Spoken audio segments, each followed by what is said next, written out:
Það er gaman að vera í húsi Guðs í dag.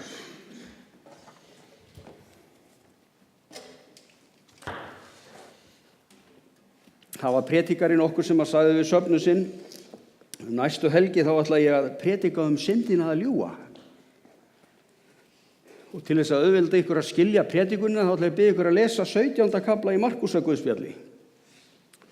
Næsta sunnudag þá, svona rétt áður en predikarinn ætlaði að fara að flytja ræðuna, þá bað hann alla þá að rétta upp hönd sem hefðu lesið heima. Og allir réttu náttúrulega upp höndina eins og vera bara. Presturinn brosti og sagði: ég ætla bara að halda áfram að fjalla syndina að ljúga. Það eru bara 16 kaflar í Markúsarguðspjalli. Er ekki gaman í húsi Guðs? Ég ætla að vona að ég verði ekki þessi. Já, segjum ekkert það. En það sem ég ætla að fjalla svolítið í dag í minni ræðu er sannleikann. Það er nú stundum þannig að þegar maður er að leita Guðs með hvað maður eigi að tala þá er oft eins og að sé svona einhvers konar ritstíflu að ræða. Ég veit ekki hvort þau að kalla ritstíflu eða ræðustíflu, en það kemur fyrir bestu menn, held ég. Ég held að allir lendi í þessu einhver tímann. Og það minnir mig líka á það að ég þarf alltaf sífellt að vera í stöðugri bæn og undir handleiðslu Guðs, og stundum er það bara erfitt. Heimurinn togar í mann, það koma upp alls konar málefni heima fyrir, veikindi, Lísa er veik, bað kærlega heilsa ykkur, kom upp veikindi og alls konar bara verkefni sem þarf að leysa, og það svona dregur mann svolítið frá Guði. Við erum svolítið upptekin af lífinu, en öll erum við í leita sannleikanum, er það ekki? Við viljum vita allt Guð, við viljum vita hvort að hann sé til, hvort hann svari bænum okkar, við viljum vita fyrir hvað kirkjan stendur, hvar við stöndum í trúnni, og við erum í þessari eilífu leit. Ég rakst á bók sem ég keypti 2006 að mig minnir þegar ég fór til Bandaríkjanna. Rakst á bók sem ég var reyndar búin að lesa, en greip hana og fór að skoða hana aftur. Þar voru einhverjar 5 setningar sem að svona hrópuðu á mig. Og það var kveikjan að þessari ræðu minni hérna í dag. Og ég ætla að byrja því að lesa fyrir okkur úr Jóhannesarguðspjalli. Og það er í 18. kafla Jóhannesarguðspjalls frá 33. versi til og með 38. Það eru svolítið mögnuð orð sem þar er að finna, og það svona vekur okkur líka svolítið til umhugsunar lífið og tilveruna. Og þetta snýst líka svolítið trúvörn, við komum að því, og hvernig við stöndum með trú okkar og hvernig við stöndum með Guði. En í 33. versinu þar segir: Pílatus gekk þá aftur inn í höllina, kallaði Jesú fyrir sig og sagði við hann: ert þú konungur gyðinga? Jesú svaraði: mælir þú þetta af sjálfum þér, eða hafa aðrir sagt þér frá mér? Pílatus svaraði: er ég þá gyðingur? Þjóð þín og æðstu prestarnir hafa selt þig mér í hendur. Hvað hefur þú gjört? Hvað hefur þú gert af þér? Fyrir hvað ertu sekur? Jesús svaraði: mitt ríki er ekki af þessum heimi. Væri mitt ríki af þessum heimi, hefðu þjónar mínir barist, svo að ég yrði ekki framseldur gyðingum. En nú er ríki mitt ekki þaðan. Þá segir Pílatus við hann: þú ert þá konungur? Jesús svaraði: rétt segir þú, ég er konungur. Það er að segja, hann segir: þú segir að ég sé konungur. Til þess er ég fæddur og til þess er ég komin í heiminn, að ég beri sannleikanum vitni. Hver sem er af sannleikanum heyrir mína rödd. Og Pílatus segir við hann: hvað er sannleikur?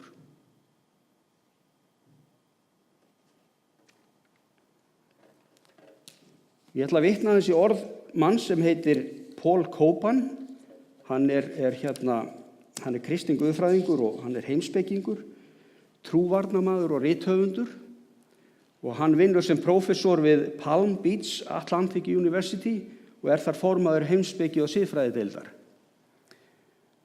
Og hann segir, talandi sannleikann, sannleikurinn er sannur, jafnvel þó að enginn þekki hann. Sannleikurinn er sannur, jafnvel þótt enginn viðurkenna hann.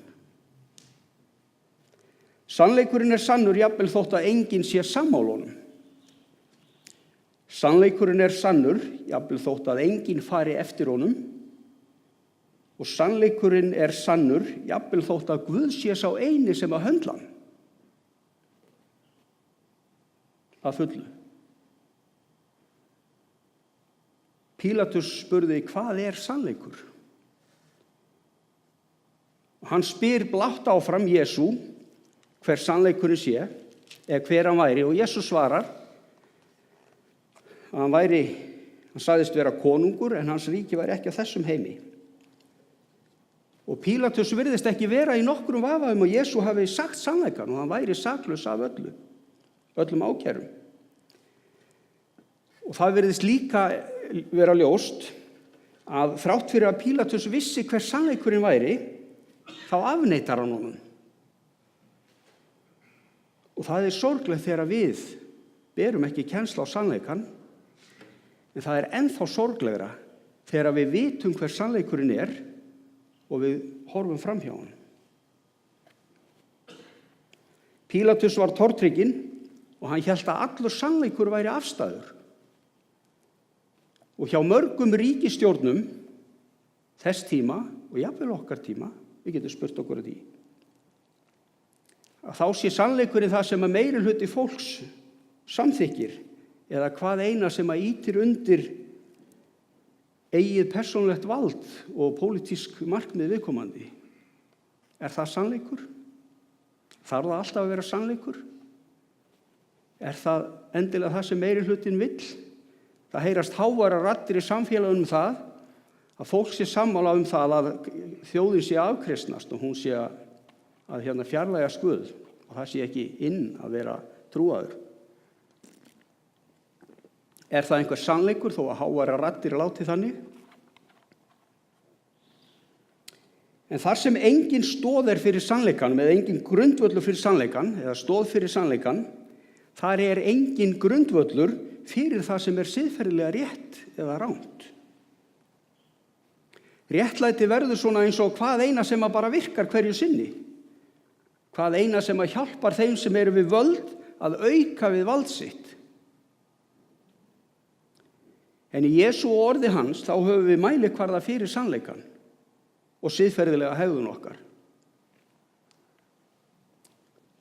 Og við skulum muna það að sannleikurinn er annað orð yfir raunveruleikan. Þegar eitthvað er satt, þá er það alltaf satt og allstaðar satt. Oft stöndum við frammi fyrir spurningum í lífinu og í hvert sinn sem einhver sér okkur gera eitthvað sem er rétt, þá dynja á okkur þessar spurningar: hvers vegna ætti Guð að vilja peningana þína? Hvers vegna ættir að gefa svona mikið til kirkjunar? Af hverju ættir að styrkja lindina? Ertu vissum að þú eigir að fyrirgefa þeim sem gerði þetta? Ertu vissum að þú viljir og getir fyrirgefið þeim sem að gerði þér þetta?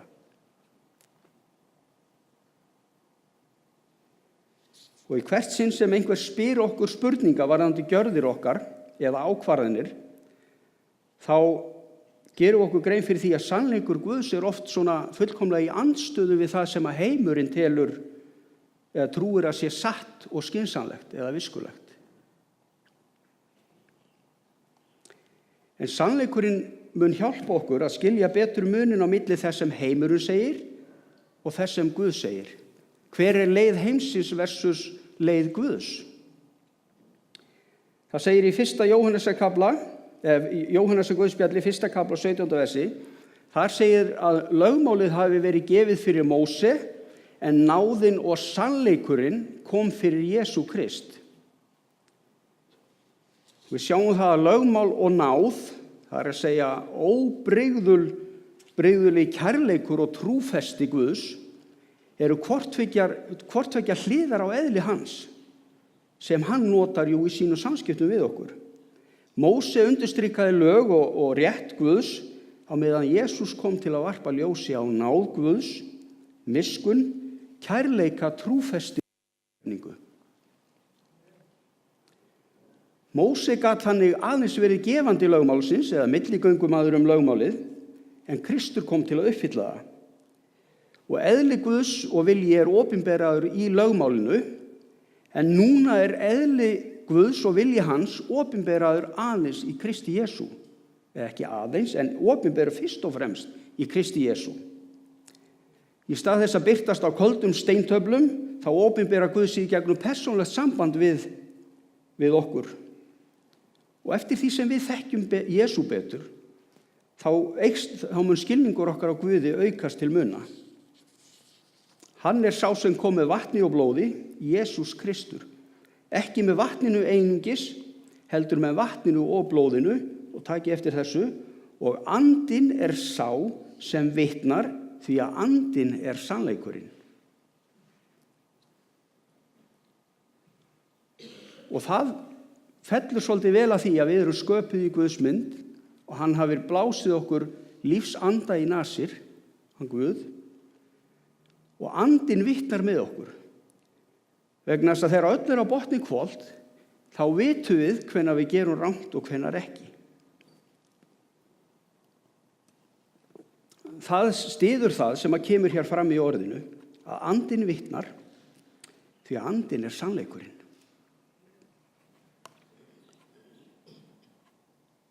Í Jóhannes 8. kafla, 31. til 32. versi, þar segir: ef þér eru stöðugir í orði mínu, eru þér sannir lærisveinar mínir og munu þekkja sannleikann.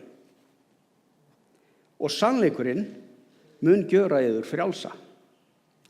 Amen. Og við horfum á samfélag okkar og við erum alltaf að leita að þessum sannleika. Hver sannleikurinn sem að birtist okkur í fjölmiðlum? Hver sannleikurinn varðandi borgunarmálið? Veit einhver hér inni hver sannleikurinn í því? Jú, við getum gert okkur í hugalund hvað hafi gerst þar. Hver sannleikurinn í bankahruninu? Jú, við vitum það. Síðan sjáum við þessi átök á Alþingi, þar sem að menn að karpa menn og málefni. Og hver sannleikurinn þar? Hvað eigum við að kjósa? Hvað eigum við að styðja? Einhver staðar þarna úti liggur sannleikurinn. En fólk forðast hann meðvitað til þess að auka við vald sitt og pólitísk áhrif og pólitískan frama. Og það jafnvel býr til sögur menn og málefni til þess að koma sínum málstað áfram, en það ekki verið að halda sig endilega við sannleikann. Ég vil fækka á Alþingi niður í 13. Það ekki sama tala á jólasveinarnir. Það ágætis tala, þannig að þá það tryggt að meiri hlutin verði ofan á. Nei, ég segi bara svona. Ég held að ef að menn rökrættu sig fram að sannleikanum alltaf, þá gætu við verið upplýstari sem samfélag og við gætum komist að niðurstöðu. Þið ekki sammála því? En Jesús sjálfur sannleikurinn sem mun setja okkur frjáls. Hann uppspretta sannleikans. Hinn fullkomna viðmiðun hvað rétt. Hvað sé rétt? Hann frelsar okkur frá afleiðingum syndarinnar, sjálfsblekkingu og þeim blekkingum sem að Satan reynir að beita okkur. Og hann sýnur okkur á augljósan hátt veginn til eilífslífs með Guði. En þrátt fyrir það að Jesús gefur okkur þrátt fyrir þetta, þá gefur Jesús okkur ekki frelsi til þess að gera það sem við viljum. Við höfum frelsi til þess að gera Guðs vilja og það sem Guð vill að við gerum. Og á meðan við leitumst við að þjóna Guði, gefur hinn fullkomni sannleikur Jesú okkur frelsi til að vera allt það sem Guð vill að við séum. Það mjög mikilvægt að geta svarað spurningum annara varðandi trú okkar og varðandi bara gildi okkar og viðhorf. En það er ennþá mikilvægara að geta svarað þeim spurningum sem vakna innra með okkur sjálfum, þeim spurningum sem brenna hvað mest á hjarta þínu. Sannleikurinn sá að Guð skapaði heim þar sem siðferðilegir erindrekar eða umboðsmenn geta raunverulega valið hvort þeir gera illt. Ef Guð hefði skapað heiminn án þessa grundvallaratriðis að við hefðum möguleika eða gætum gert eitthvað illt, þá þyrftum við ekki að taka þessu umræðu sem við erum að taka núna. Guð skapaði veröld þar sem við höfum raunverulegt val og mennskan, eða öllu heldur mannkynið, er undir áhrifum frá því hvað fólk velur að gera í lífinu. Drukkinn ökumaður veldur dauða saklaus fólks. Sumir myrða, fremja morð og aðrir stela frá náunga sínum og enn aðrir stela frá ríkinu. En þrátt fyrir að Guð hafi gefið mannkyninu skýr fyrirmæli með boðorðunum 10, þá höfum við að stórum hluta horft framhjá þessum leiðbeiningum. En niðurstaðan er ekki Guð að kenna, sjáið þið. Niðurstaðan er okkur mannfólkinu að kenna. Og þetta er það sem trúleysingjar og efasemdarmenn segja, og ég er búin að lesa núna 2-3 bækur um trúvörn, og við heyrum alltaf þessa setningu: Guð er ekki til, finnst það er þessi illska í heiminum.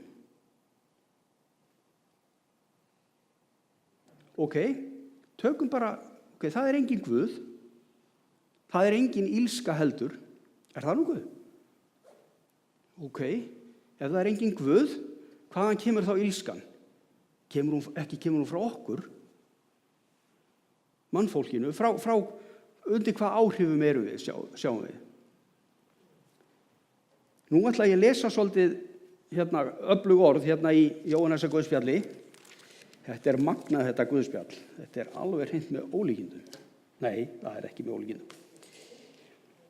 En hérna segir frá samskiptum Jesú við farisejana. Og ég ætla að lesa úr 8. kafla frá 39. versi til og með 47. Við skulum hlusta. Jesús segir við þá: Ef þér væruð börn Abrahams, mundu þér vinna verk Abrahams. En nú leitist þér við að lífláta mig, mann sem hefur sagt yður sannleikann, sem ég heyrði hjá Guði, segir Jesús. Slíkt gjörði Abraham aldrei. Þér vinnið verk föður yðar. Hvaða faðir er það? Þeir sögðu við hann: Vér erum ekki hórgetnir, en föður eigum vér, Guð. Jesús svaraði: Ef Guð væri faðir yðar, mundu þér elska mig. Því frá Guði er ég útgengin og komin. Ekki er ég sendur af sjálfum mér. Það er hann sem sendi mig. Hví skiljið þér ekki mál mitt, segir Jesú. Af því að þér getið ekki hlustað á orð mitt. Svo segir hann: Þér eigið djöfulinn af föður og viljið gjöra það sem faðir yðar girnist. Hann var manndrápari frá upphafi og aldrei í sannleikanum, því að í honum finnst engin sannleikur.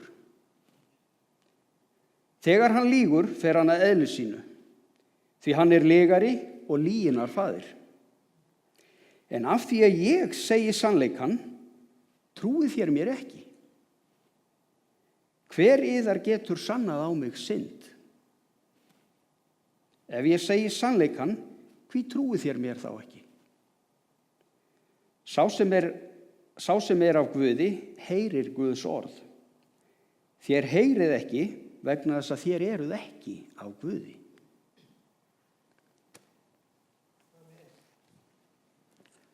Við sjáum það að í þessum orðum, þá sjáum við að viðhorf og athafnir þessara trúarleiðtoga gerðu þá augljóslega fylgjendur Satans. Það er það sem Jesús er að segja. Og það má vera að þeir hafi ekki gert sér grein fyrir því sjálfir.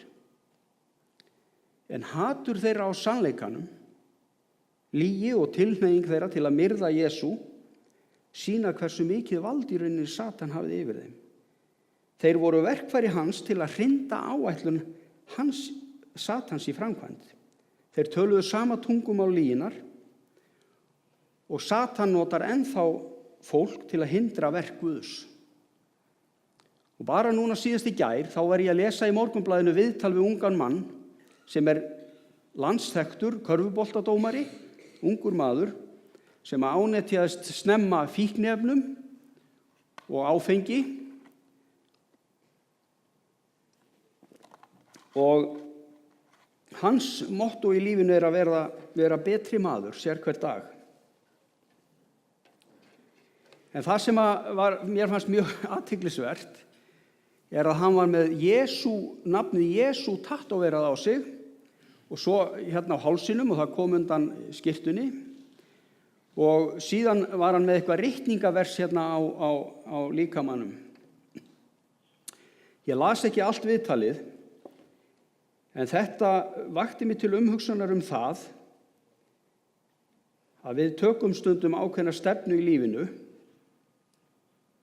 sem að þessi ungi maður gerði svo sannarlega og hann iðrast, en hann hefur fundið nýja leið, hann hefur fundið nýja stefnu og hann getur borið höfuðið hátt vegna þess að Guð hans lífsskjöldur og hann sæmd hans og þess vegna getur hann borið höfuð sitt hátt og það segir í orðinu.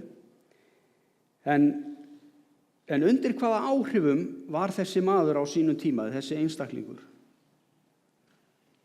Getum við útilokað ill öfl í samfélaginu eða í þessari veröld? Getum við það?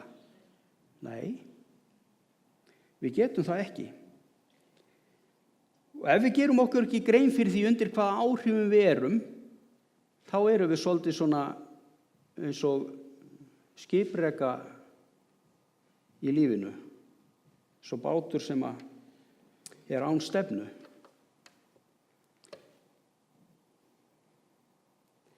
Í Sálmi 37:27 segir: Forðastu illt og gjörðu gott, þá munt þú búa kyrrum aldur, því að Drottinn hefur mætur á réttlæti og yfirgefur ekki sína trúuðu. Þeir verða eilíflega varðveittir, en niðjar óguðlegra upprætast. Einn áberandi sannleikur í okkar samhengi að heimurinn segir: ef það gerir það gott, þá skaltu gera það. Ef þér finnst það gott, ef þér finnst það skemmtilegt og þú får ánægju út úr því, þá skaltu gera það. En Guð segir: gerðu gott, jafnvel þó þér finnist að vera vont. Það eru 5 skilningarvit sem við höfum sem geta veitt okkur mjög nákvæmar upplýsingar lífið og tilveruna mest allan tíman sem við erum á lífi. Við getum notið þess að svala þorsta okkar á heitum sumardegi með ísköldum drykk, svaladrykk, og það er gott. Við getum notið bragðsins af góðum ís og ilmsins af fallegu blómi. Við getum hlustað á fagran söng sem veitir okkur hugsvölun og við getum fundið fyrir snertingu sem veitir okkur mikla ánægju. En þessi skilningar veit okkur aðeins hluta af því sem við þurfum og þeim upplýsingum sem við þörfnumst til að eiga Jesú í hjarta okkar. Spurjum til dæmis sykursjúkan einstaklingum ísinn. Einstakling sem líka þann sem með ofnæmi fyrir ilmi. Við getum líka gengið enn lengra og spurt þann sem heyrnarlaus hvernig honum gangi að eiga samskipti og heyra. Eða spurja óvirkan fíkil eða alkohólista það hvort tilfinningar séu áreiðanlegur og góður leiðarvísir fyrir lífið. Þessi setning, ef þér finnst það gott, gerðu það bara, eða það er sama hvaðan gott kemur, það vísar tæplega til þeirra ríkulegu blessana sem lífið hefur upp á að bjóða, heldur meira til þess að nota ánægju og skemmtun sem viðmið til að ákveða hvort eigi að gera einhvern ákveðin hlut eða sleppa honum.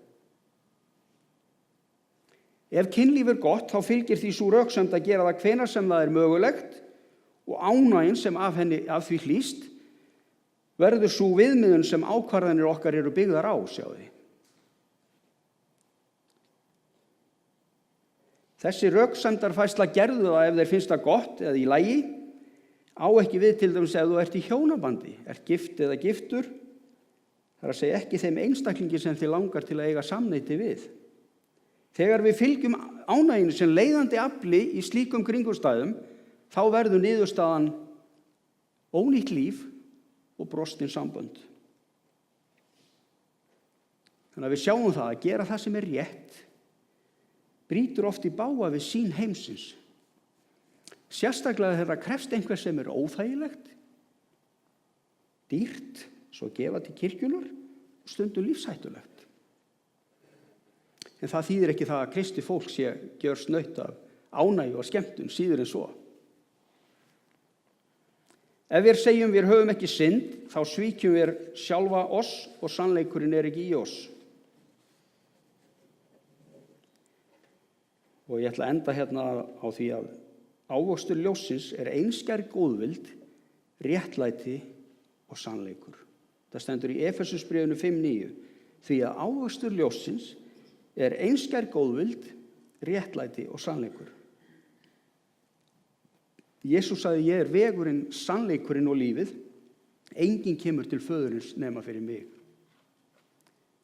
Og þetta er náttúrulega það sem að stendur einna mest í trúleysingjum eða guðleysingjum. Það er bara að viðurkenna Guð og taka við honum inn í hjarta sitt. Og skilja það að það er illt afl til í heiminum. Við getum verið ofurseld illum öflum, illum hugsunum, illum gjörðum, illum verkum. En ef við lifum í ljósi fagnaðarerindisins, þá verður ávöxtur ljóssins einskær góðvild, réttlæti og sannleikur, ekki satt? Ég var að biðja. Halleluja.